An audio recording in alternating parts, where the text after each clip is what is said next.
this record for?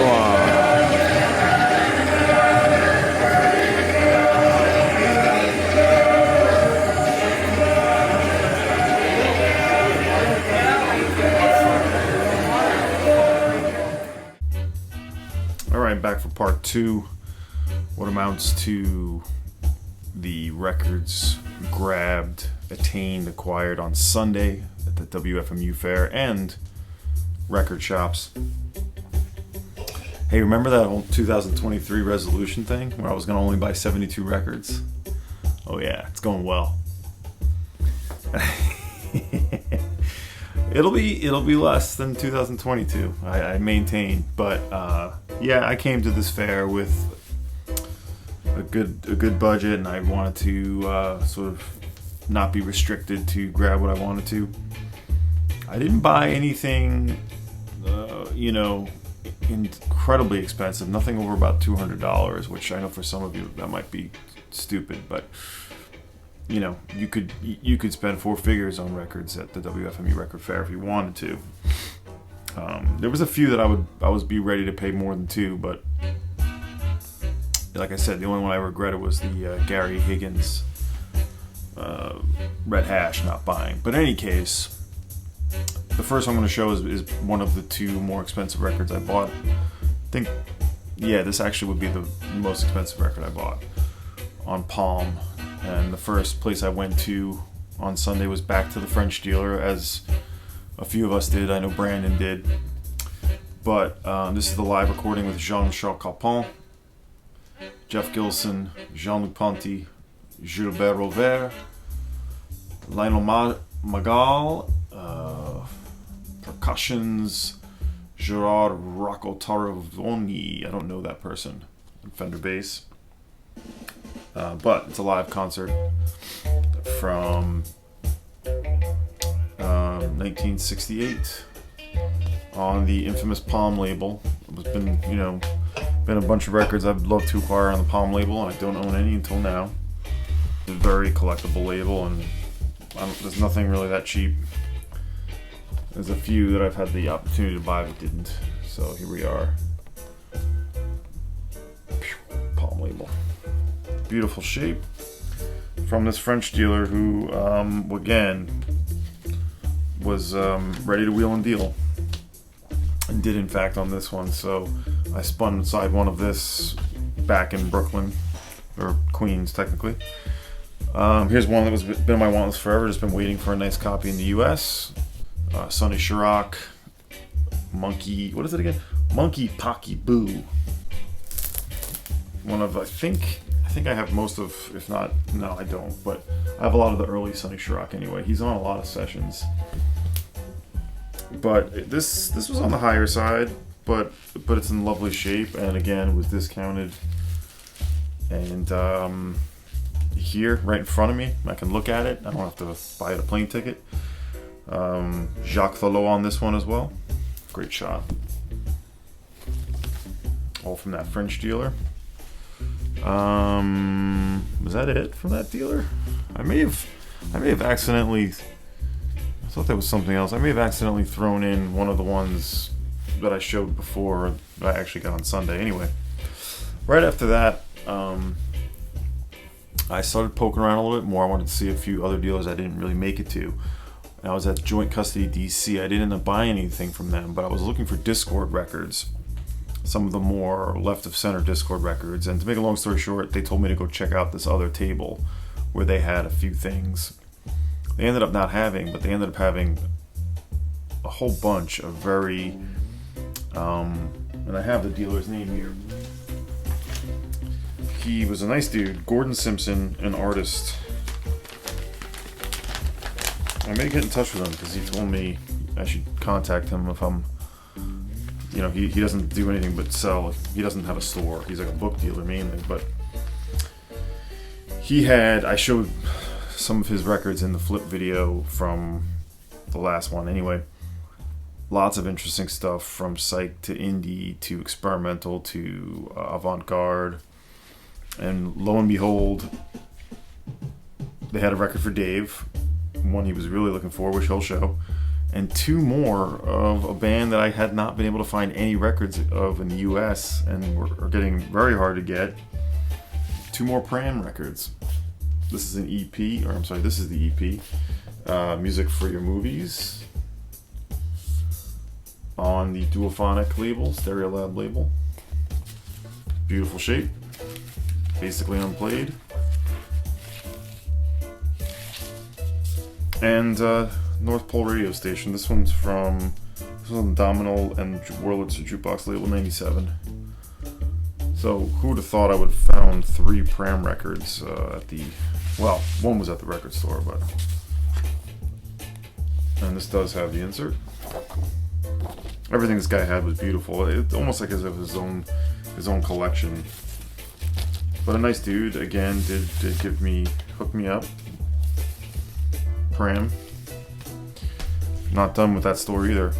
You wouldn't probably think I would show this, but yep, I was looking for Beck Mellow Gold, original pressing on bong load.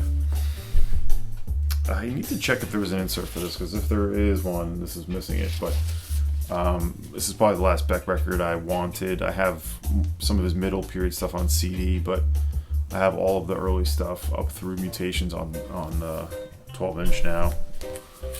Of course, you all know this record. Maybe didn't expect to see it, but happy to get that. Pricey, but again, discounted.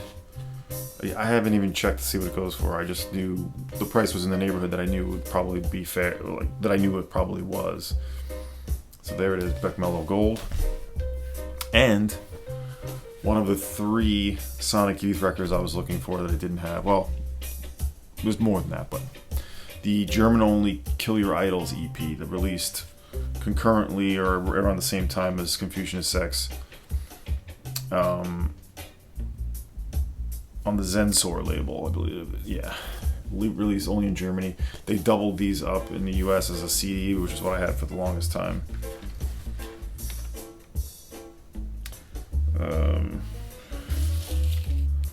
There it is.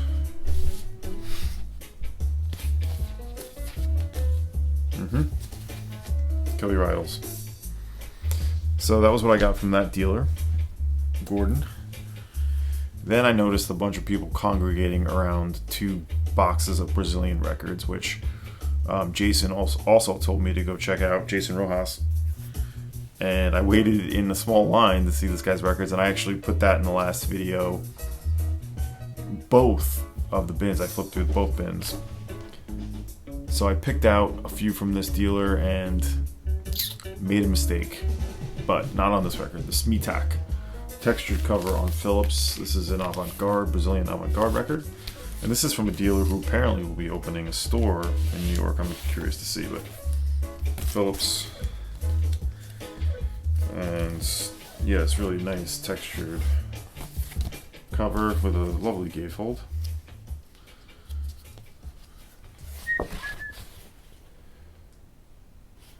So this one I haven't played yet. The other 2 records I got, a first press of Os Mutantes, I forget if it's the 2nd or 3rd album. You know, if you don't know, Brazilian originals, usually this is what the covers look like. Just sort of folded over, thin cardboard stock. But it's just Mutantes. This is the 2nd album from '69. This was very fair price. I wish I bought more from this guy, and maybe I will have a chance to if I go visit his store. And the other record I got, I made a mistake on. I haven't listened to it yet, but I think I bought the wrong record. I meant to buy a different Chimaya LP. Instead, I bought this one because the covers all look pretty similar. I know, I made it. These things happen when you're the fervor from 1984. So many of the records are self-titled, but this is on Polydor as well.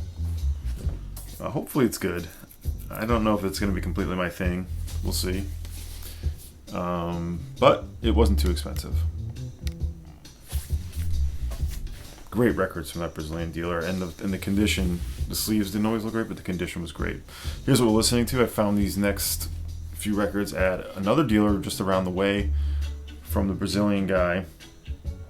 who had some stunning reggae and then like also really fairly priced jazz, which I will show. This is African Dub, the Joe Gibbs production. Yeah, the artist is just Joe Gibbs producing these rhythms. This is an original Jamaican press, and as you can hear, sounding pretty good. $40 price tag, I ended up getting for about $35. This is what I thought I wanted to pay for a Blue Note record. I did not own Maiden Voyage. This ended up being like $22 or whatever. But I just can't pay $40 to $60 to $75 for 70s represses. But I did want this Herbie Hancock record. The sleeve looks a little worn, and the vinyl has scuff marks, but it's gonna play clean, I can tell. So good price on that. You know, 20 to 25 bucks on these Blue Bees is what they were.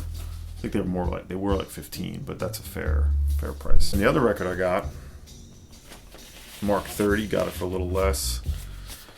Now this one is definitely not in the best shape, but you all know that black jazz records do sell for significantly more than $30. And so here's what we have here. Doug Karn with the voice of Gene Karn, Revelation. It's the first black jazz record I owned. Now the top is split. Okay, so let's just get that out of the way. But the vinyl is not bad at all. Looks like you could use a clean, but this will play okay. And in fact, better than okay. So it's had all those three records, the African Dub, the Herbie Hancock, and the Black Jazz, Doug Karn, all from that one dealer. He had Joe Henderson records for like $40 or $50. Like, you know, a guy next to me was buying one. Really good. So yeah, kind of like wished I looked through that deal a little bit more. I didn't get his name, but he was a cool dude. Very chill.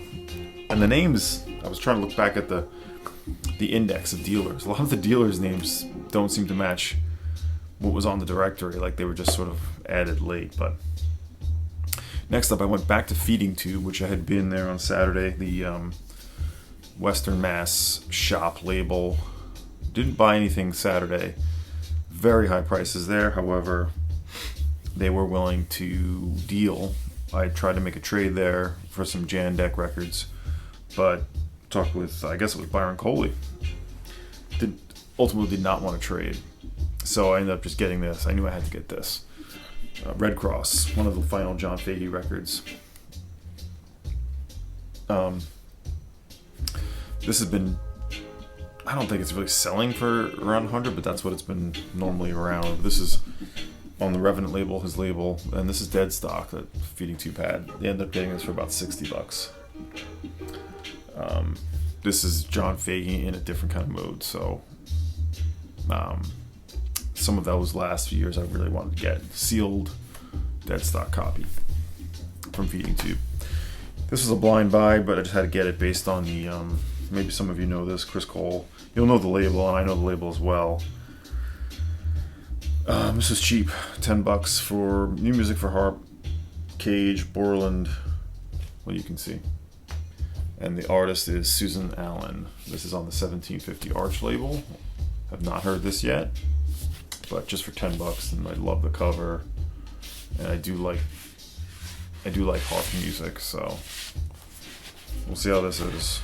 $10, can't go too wrong. Next, I went back to Mind Cure, the Pittsburgh dealer that I had bought Friday night. Saturday, earlier on Sunday I was there at Mind Cure, and I did not buy. I had two records I was interested in. One of them was the last on Horo Sun Ra record that I wanted, the New Voices, the red one. And he gave me a price for that and this next record, but I said I'll wait. And when I came back to make that purchase, just the Sun Ra had sold, but this one was still there. Charles Tyler on ESP disc. What a great cover, though. The title is it just self-titled? I think it is. Nice custom labels. ESP 1059. Again, I have not researched the exact pressing history on this. I've been super strapped since I got back, but very fair price for this, plus a discount. On Sunday, as you may know, or the last day of any record fair, the dealers are definitely even more apt to cut deals. And that was certainly going on. But that's the last record I bought at WFMU. We left. Alex went to meet his brother, and me and Brandon went into Manhattan to go to a few shops. We really wanted to go to Ergo Records in East Village. And I ended up trading the last two records I had. Two pretty nice psych pieces, JK and Company and Spur. I traded those in for, I probably could have done better if I sold them, obviously, but I wanted to not spend out of pocket too much. So Ergo is a great store. Super well curated. A lot of reissues, but a lot of nice used stuff. Seems like it goes pretty quick. And yeah, I ended up buying a bunch there. This I bought right away for the price. I just thought I've been meaning to rebuy this. I'd sold this years ago. Long story. Knowing I'd rebuy it at some point. But this is the original press of Contortions on the Zay label, of course. Don't love the cut here, but for $30. And they did discount me a little bit too, even with the trade I was doing, so that was nice. Classic no wave, sort of white funk. You should all know this record. This I pulled out because I've just never seen it, and this is a band I've been sort of looking for their stuff after reading the Cranky book. Chicago 90s band, The Cocktails. This is on Highball. It features Archer Pruitt, Sea and Cake, Mark Greenberg, Barry Phipps, and John Upchurch. It's sort of a post-rock record. A little bit loungy, but mostly post-rock, a little indie rock. It says 35 there. I didn't look this up yet, but I'm going to guess it sold for a lot more. The prices there were very good.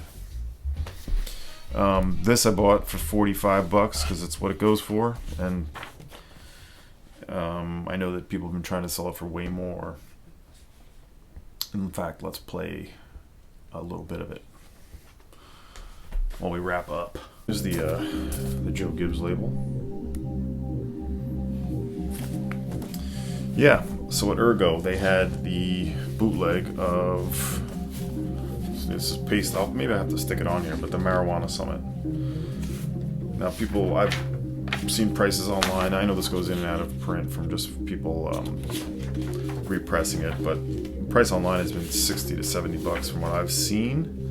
I didn't buy it at the right price at the time, but this is about, I think maybe this is a little more than it was, but it was about $40 new in stores, and so Ergo had a copy there. If you don't know, this is a legendary bootleg, Terry Riley, Don Cherry, Marijuana Summit. So I may have to glue these sheets on. Anyway, that's that. And they had a record by Squirrel Bait I did not have, Skag Heaven, on the Homestead label. I don't officially collect Homestead, but I do like to buy Homestead when I see it. There's an insert. This is I only have the first Squirrel Bait record. It's the mid-80s. This is like 86, 87.